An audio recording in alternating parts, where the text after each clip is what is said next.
아, 아, 안녕하세요. 이번에 데이터 마이닝 프로젝트의 발표를 맡게 된 바이오메디컬 공학부 3학년 탁형준입니다. 저희 팀은 이번에 이 다이아비티스, 즉 당뇨병 관련 이 데이터셋을 리그레이션을 통해 분석해 보았습니다. 그럼 발표 시작하겠습니다.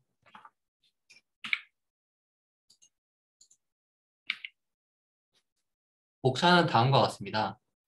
첫 번째 동기와 목표, 두 번째 분석 방법, 세 번째 시행착오와 완성 과정, 네 번째 결과와 평가, 다섯 번째 저희가 이번에 프로젝트를 통해서 느끼고 배운 점에 대해서 발표하도록 하겠습니다. 첫 번째, 동기와 목표입니다. 저희가 다이아비치즈를 선택한 이유와 이루고자 했던 목표에 대해 말씀드리겠습니다. 정말 다양한 분야의 데이터셋들이 있었습니다. 흥미로운 주제들도 참 많아서 저희는 그들 중에서 몇몇 후보를 이렇게 뽑을 수 있었습니다. 그 후보들 중에서는 산불에 관한 데이터셋, EEG, 즉 뇌전도에 관한 데이터셋들도 있었습니다.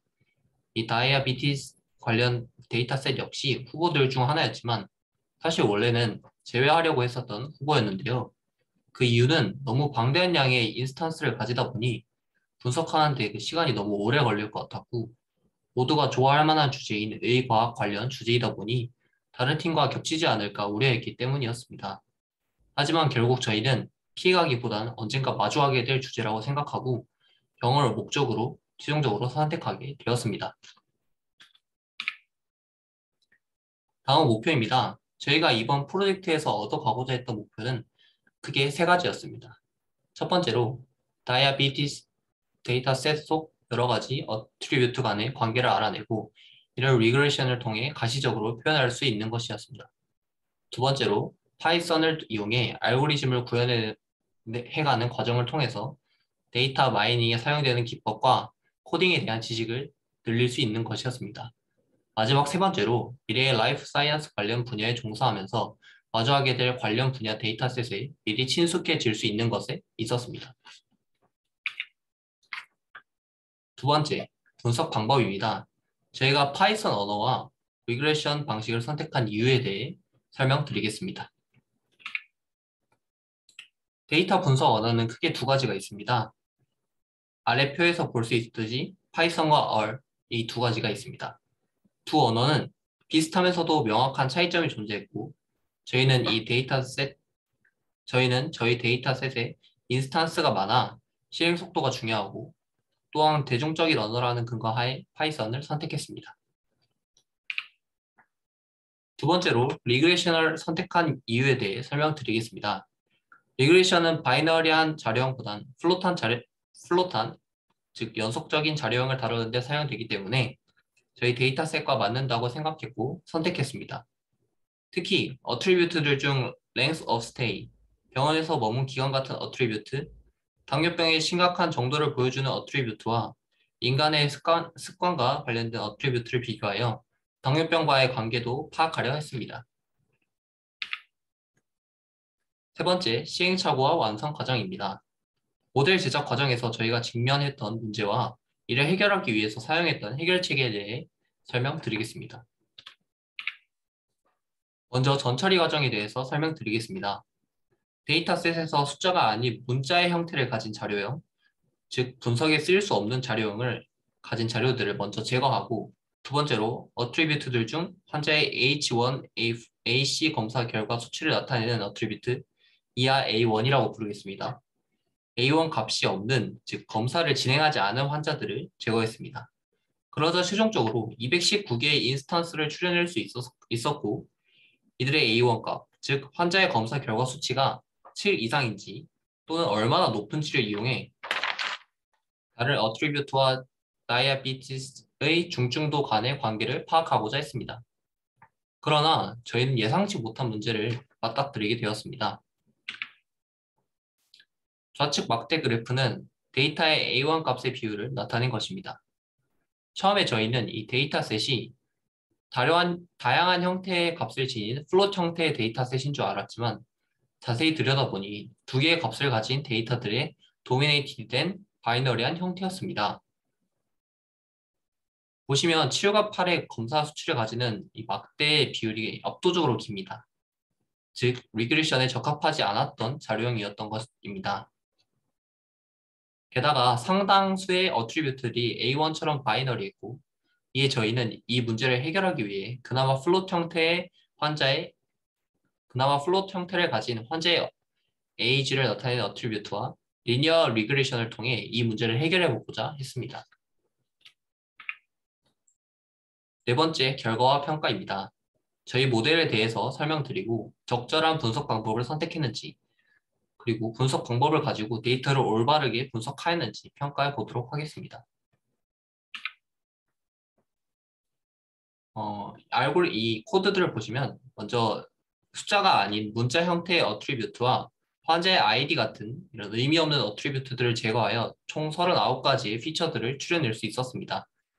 또한 기존의 H1AC 수치를 활용하여 당뇨병의 중증도와 어트리뷰트 간의 관계를 확인하려 하였으나 7과 8을 가지는 정보값이 너무나도 많아서 성형성을 눈으로 파악하기 쉽지 않을 것이라 판단하여 A1이 아닌 AG를 사용하였습니다. 그렇게 X를 각각의 어트리뷰트, 그리고 Y를 환자의 나이로 설정하여 그래프를 그려본 결과 다음 그림과 같이 미미하게 약간의 선형성을 띠게 되었습니다. 이에 저희는 이들을 리니어 리그레션하여 환자의 나이를 예측하는 모델을 한번 구현해 보았습니다. Y는 XW 플러스 B라는 직선을 정의하여 주고 변수들을 설정하였습니다. 또한 scared loss 함수를 통해 오차의 크기를 확인하고 이용하여 W, B에 대한 그레디언트, 즉 기울기를 계산하여 주었습니다.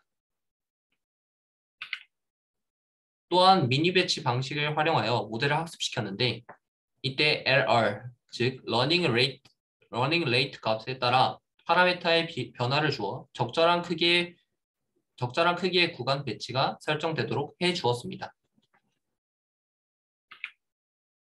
그렇게 최종적으로 구현해낸 모델은 Average Loss가 0.04182로 당뇨병 환자의 나이를 성공적으로 예측해낼 수 있었습니다.